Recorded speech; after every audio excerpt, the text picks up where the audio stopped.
And he said prejudice, it doesn't, because that was finalized, as I understand. Yeah. Yes.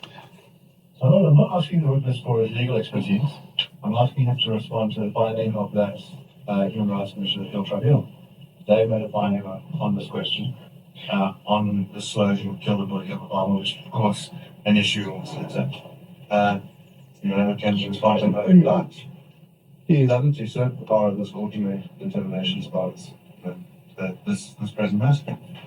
I don't seem to see any problem with that, Mr. Kasibote, because all what the witness has been asked, your comment, and you can comment and say, look, this is what the Human Rights Commission found. I agree with them, or I don't agree. That really, for me, it's something that the witness can actually be able to deal with. As to how whatever his answers brings out, it's a matter that you can then debate at the end of this hearing. Well, what I'm simply saying, Your Lordship, is this. The prejudice to the witness is that one, he has no access to what is being referred to. He can't interpret the merits and the demerits. The second issue is he's being asked to comment about the subject matter before Your Lordship. That is the very question before this court. And you're asking a lay witness who's here to give a factual version of his account to comment on, in essence, how this court should find. If Your Lordship is satisfied that the question is permissible, well, then that's fine. That's just the prejudice I'm raising. But look, I'm in the interest of progress, I'm going to permit the question, and I think both of you can note as a matter to be debated at the end of this hearing. As the thing. But Mr. Oppenheimer, let me also caution that the way you formulate the question, appreciate that this is a lay litigant, Yeah. and so we shouldn't actually expect him to express legal opinion on even though those may be matters that are factual from his understanding of the incidences and what has occurred. Yes.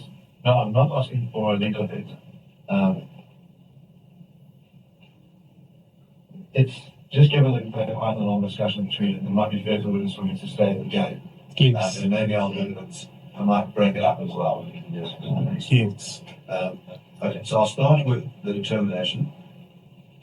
The determination of the tribunal was the slogan, "Kill the farmer, kill the Boer," has transferred the ANC youth rally Kimberley, and at the funeral of Peter McCarthy on it is hate speech as defined in section 16(2)(c) of the Constitution.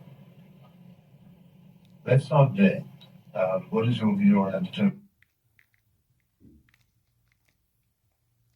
Appreciate that we're all equal, and therefore there's no one who's superior to the other. And that's how they will take accountability. Are they equal now? They're not. They've got more. And we have less. Do you understand there's different kinds of equality? Equality in terms of material assets, and then there's equality in terms of inherent worth and inherent dignity. Inherent worth and inherent dignity. Equality before the law. Yeah. Do you think farmers have inherent worth, inherent dignity, and should be treated equally before the law? They are treated equally before the law. And they are equals, they are moral equals. They are equal to all of us, but the difference, my lord, is that economical. They are at an advanced stage, and they were privileged for them to be there. That's an inequality I'm talking about. Remember when we started in the morning, I know it's in the afternoon, we said political freedom has been ushered in. What is incomplete now is an economic freedom. There's still an economic apartheid that must be dismantled for the benefit of all. And if I understand your evidence as well, the dismantling that those that have more, that must be taken from them, must be given to those that have less, so that you have equality of items, is that correct? We must share. Yes. Yes. And then in other words, if there is a wealthy black farmer, he must give to the poor black farmer. I'm happy you mentioned it, because when we say farmer, we don't say white farmer or black farmer. We say farmers who have become the face of land dispossession in this country. So there is no black farmer or white farmer who's going to lose a farm All we're saying is that those who have, they will continue to have their own, and this abundant land that people just go around bragging to boost their egos and not using it for any productivity will then be given for those who don't have. And in that sense, we are now equal.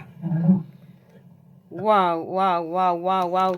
I'm Veronica here from London. I am a child who was born in Africa, grew in Africa, and I was growing in the slum. That's why I'm very interested to listen this case, because we grew in the slum. I was just born when my country was having independence after the slavery. So what's happened here? Some people had a very big land, even today. Black or white. I'm not saying black or white. Both. Black side, white side. These people you can meet, they have even 1,000 acres for one family. One house, 1,000 acres. Or 500 acres, even 300 acres is too much for one person when other children are sleeping on the slum, in the street, without anywhere they can call home. Not only that, other land, there is free land for country, for government, where it's not for anybody. It belongs to government, to country.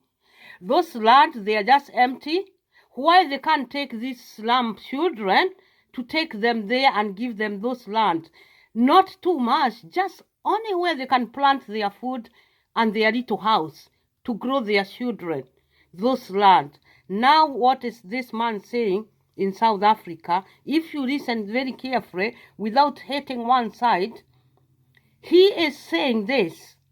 He is not saying that South Africa white people to return their farms. He is saying the life is not fair there. Black people, they are not having a lot because white people, they are having a lot farms, but they don't want white people land. They want the land of country where the people can build their house and grow their children. Those land belong to government, to the country, and nobody can build there without permission. And as we can see in the whole country of Africa countries, a lot of people, they don't have anywhere they can call home. And when you look, I can say that as a child who was born in Africa, although I live in UK now, I grew in such a situation. Me and my mother, we had only one room. That little room that you are sharing one bed with your mothers, the other brothers and sisters, they are sharing the other bed, because that room could only fit one bed or two beds and nothing else, and where to cook. And that went long time until I grew up. I was a second born in the family. Until I grew up and I refused to continue my education, high education. As I finished what I was supposed to do in primary and high school, I feel I can't continue. I went to look for work so that I can remove my mother from this mess I meet myself in. Now guess what? If you was not born in Africa, you don't know what Africa children are going through with their mother and fathers.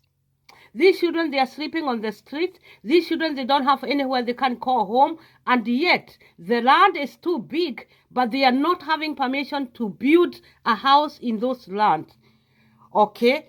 If there is no where they can build, then these people who have, either it's black or white, who have big lands for one family, they need to share the land for the sake of this generation who are in the world right now. We can't just keep quiet and let these children who are born right now to suffer how their grandmother suffer and how I suffer 1990, 80, 70. And I want to ask even Ian Marx, he is born in Africa. He knows what Veronica Nangatia is talking about. May God bless you.